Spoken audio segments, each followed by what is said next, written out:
여기는 외부와 완벽하게 단절된 모텔 305호입니다. 21세 여대생 수진은 2.4m 높이의 천장 속에서 발견되었습니다.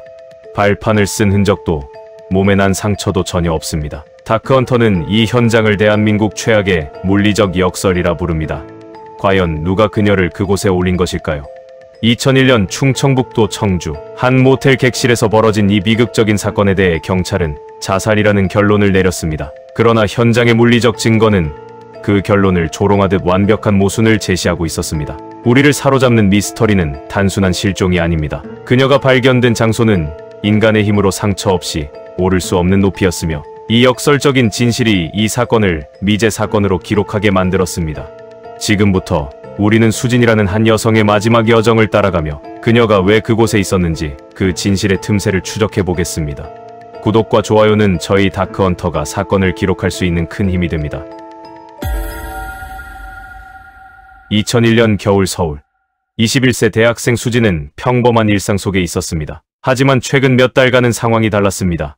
취업 준비의 압박, 미래에 대한 불안이 그녀를 짓눌렀고 결국 우울증이라는 어두운 그림자를 들이웠습니다. 부모님은 걱정했지만 수진은 늘 괜찮아요. 조금만 쉬면 나아질 거예요. 라고 말했습니다.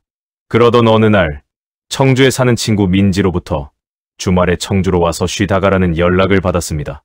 수진은 잠시 망설였지만 현재의 모든 것을 끊어내야 한다는 절실함 끝에 작은 배낭 하나를 메고 청주행 버스에 올랐습니다. 그녀의 배낭 안에는 속옷 한 벌과 세면도구, 지갑, 휴대전화, 일기장 등 단 하룻밤을 위한 최소한의 짐만 들어 있었습니다.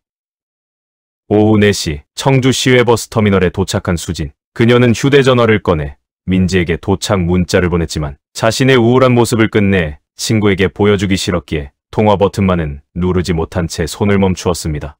수진으로부터 오늘은 하루 쉬고 내일 밝은 모습으로 보자는 일방적인 통보를 받은 민지는 갑작스러운 만남 무산에 아쉬움을 느꼈으나 그저 다음 날을 기약하는 답장을 보낼 수밖에 없었습니다. 낯선 도시의 차가운 공기 속에서 그녀에게는 누구에게도 방해받고 싶지 않은 혼자만의 시간이 간절했습니다. 오후 5시 수진은 청주 시내 한 모텔 프런트에 섰고 직원은 305호 열쇠를 건넸습니다. 방은 작았고 창밖으로는 청주 시내가 내려다 보였습니다. 수진은 침대에 앉아 민지에게 전화를 걸어볼까 잠시 망설였지만 이내 전원을 꺼버렸습니다. 그녀에게는 단 1시간만이라도 쉬고 싶은 절실함이 있었고 그 1시간은 그 누구도 상상 못한 영원이 되었습니다. 305호의 문이 닫히는 순간 그 방은 외부와 완벽하게 단절된 검은 밀실이 되었습니다. 다음 날 정오, 체크아웃 시간이 지났지만 305호에서는 응답이 없었습니다. 프런트 직원이 전화를 걸었으나 벨 소리 뒤에는 깊은 침묵만이 이어졌습니다. 시간이 흐르자 직원은 이 침묵이 단순한 외출이 아님을 직감했고 마스터키를 꺼내 조심스럽게 305호로 향했습니다. 직원이 마지막으로 노크했지만 돌아오는 것은 여전히 대답 없는 침묵뿐이었습니다. 마스터키를 돌려 문을 열자 객실 내에는 그녀의 모습이 보이지 않았습니다. 그러나 방은 마치 누군가 잠시 외출한 것처럼 보였습니다. 침대는 단정하게 정리되어 있었고 소지품들 또한 완벽하게 정돈되어 있었습니다. 침대 옆 테이블 위에는 그녀의 지갑, 휴대폰, 화장품, 그리고 가방까지 그녀가 떠날 의사가 없었음을 증명하는 모든 소지품이 제자리에 놓여 있었습니다. 가장 중요한 물건들마저 모두 두고 그녀가 연기처럼 사라졌다는 사실은 이것이 평범한 실종이 아님을 말해주었습니다. 직원은 즉시 경찰에 신고했습니다. 경찰이 출동해 CCTV를 확인했지만 수진이 305호로 들어가는 장면은 오후 5시 12분에 기록되었을 뿐 이후 출입구를 통과한 것은 오직 다른 투숙객들 뿐이었으며 CCTV에는 외부 침입 흔적도 밀폐된 창문에는 물리적인 파손도 없었습니다. 305호는 완벽하게 봉쇄되었음이 증명된 것입니다. 수진은 그 봉쇄된 공간 속에서 흔적 없이 사라진 것입니다. 경찰과 가족들은 모텔 전체를 샅샅이 뒤졌습니다. 다음 날 수진의 부모가 청주에 도착했고 어머니는 305호 문 앞에서 무너졌습니다. 경찰은 모텔 주변 반경 1km의 모든 CCTV를 확보해 프레임 단위로 분석했지만 수진이 모텔을 나서는 장면은 어디에도 없었습니다. 3일째, 4일째가 되어도 그녀는 건물 안에 갇힌 것도 밖으로 나간 것도 아닌 존재하지 않는 상태가 되어버렸습니다.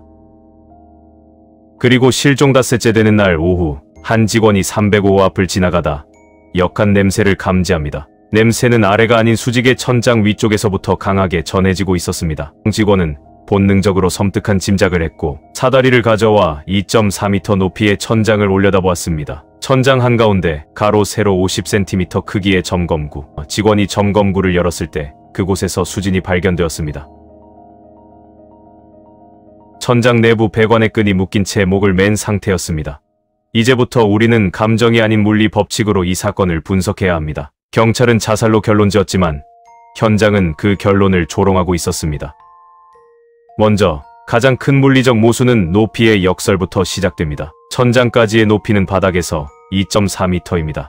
한국 성인 여성 평균 신장과 팔을 최대한 뻗은 길이를 고려할 때 수지는 천장에 도달하기 위해 침대나 의자와 같은 발판을 반드시 사용했어야 하지만 현장 조사 결과 경찰은 그 발판 사용의 흔적을 단 한 곳에서도 발견하지 못했습니다. 침대는 움직인 흔적이 없었습니다. 프레임에 체중이 실린 흔적조차 없었고 이불은 단정하게 정리되어 있었는데 의자와 테이블 역시 마찬가지였습니다. 긁힌 자국 하나 없이 모두 제자리에 있었습니다. 오직 발판만이 유일한 해답이었으나 현장은 발판 사용의 흔적에 대해 침묵으로 일관합니다. 이것만으로도 불가능한데 다음 문제는 그녀가 50cm의 점검부를 통과했다는 점입니다. 설령 기적적으로 그 높이에 도달했다고 가정하더라도 성인 여성의 어깨 너비를 고려할 때 이 구멍을 통과하기 위해서는 상체 근력을 이용해 몸을 끌어올리는 격렬한 행위가 필요합니다. 점검구 테두리는 날카로운 금속이었기에 턱걸이하듯 매달린다면 그녀의 손에 강한 아픈이 남아야 합니다. 그러나 그녀의 손에는 어떠한 상처도 없었습니다.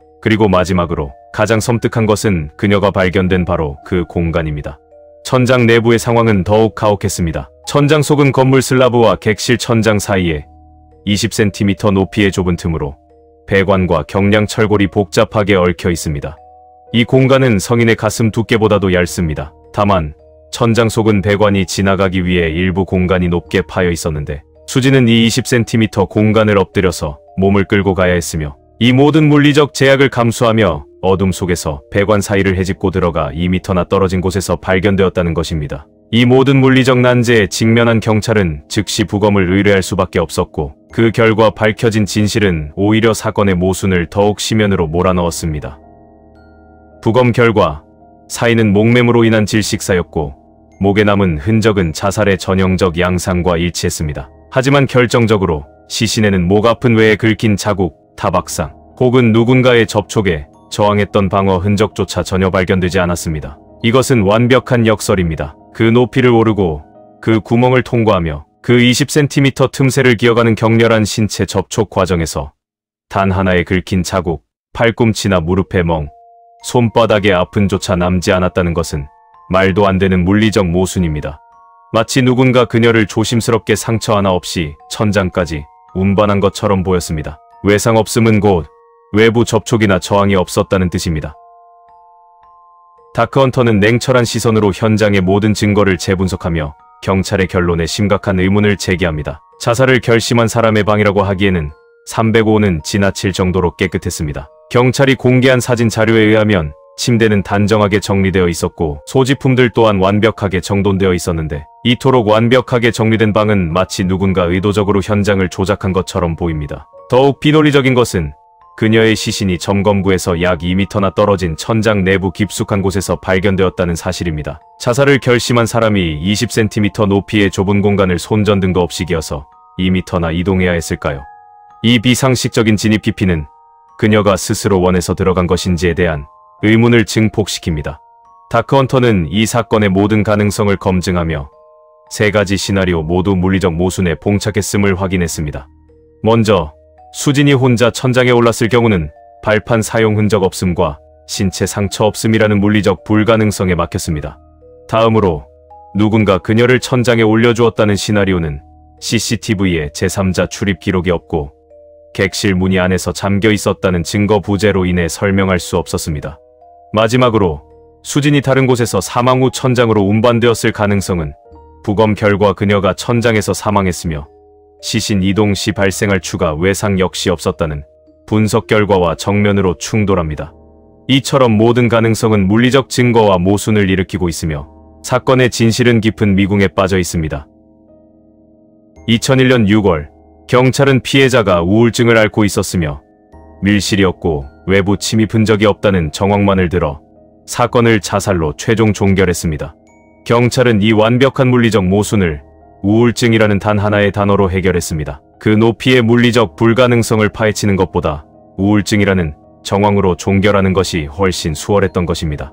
수진이 어떻게 천장에 올라갔는지, 왜 상처가 없는지에 대한 핵심적인 의문들은 수사 종결이라는 이름 아래 완전히 묻혀버렸습니다. 2001년 청주 모텔 천장 속 20cm의 어둠에서 수진이 발견된 지 20년이 지났습니다.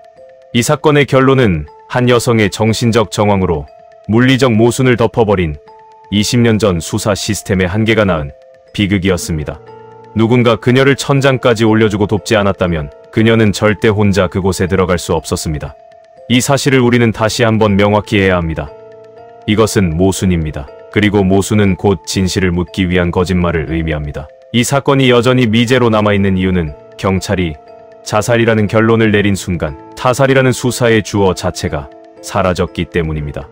우리가 이 사건을 파헤치는 이유는 20년 전 외면당했던 그녀의 물리적 진실을 밝혀내고 사라진 수사의 주어를 되찾아오기 위함입니다.